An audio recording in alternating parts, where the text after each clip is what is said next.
L'écran est un mot pluriel qui couvre une grande diversité d'usages.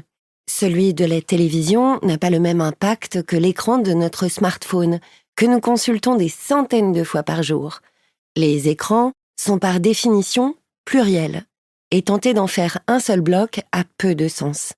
Écran de cinéma, de télévision, d'ordinateur, de tablette, de smartphone ou de montre connectée implique des usages spécifiques et des comportements singuliers, statiques, mobiles ou tactiles.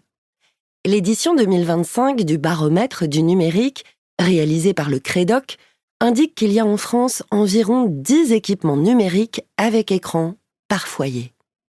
Le terme écran prête d'autant plus à confusion que nous faisons régulièrement, et sans nous en rendre compte, une métonymie en substituant à l'objet le contenu qu'il diffuse. Nous conviendrons aussi qu'un jugement moral s'opère de manière quasi systématique. En effet, il nous semble moins problématique de passer 4 heures derrière un écran à travailler sur un document professionnel ou à lire Victor Hugo sur une liseuse que de scroller sur TikTok ou faire des parties sans fin de jeux vidéo. La jauge du temps d'écran qui s'est imposée dans l'opinion publique concerne surtout l'unité de mesure du divertissement. Notre société productiviste prône largement l'écran du télétravail, mais met en garde contre celui qui sociabilise, divertit, vide la tête ou abétit. Cette condamnation a toujours accompagné l'arrivée des nouvelles technologies, du grand écran de cinéma au petit écran télévisuel et plus récemment l'écran total de nos smartphones.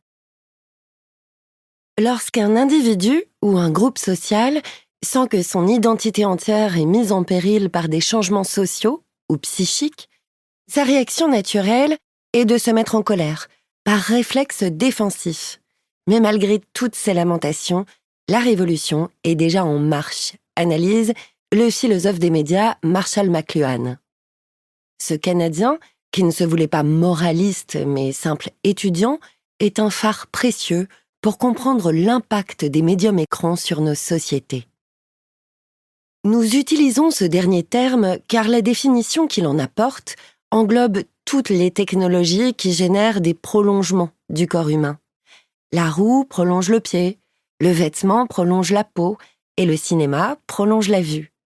Fort de ce constat, imaginez un instant l'étendue vertigineuse des prolongements de notre smartphone.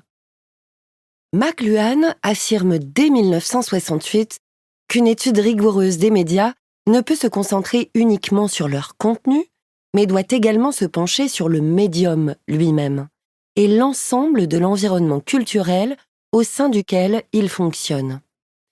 Cette réflexion a accouché de son concept majeur « The medium is the message ». Le médium est le message.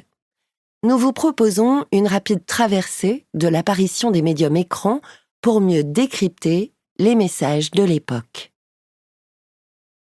To keep listening to this audiobook, I've left you a link in the description so you can do it, at no cost thanks to Audible's 30-day free trial.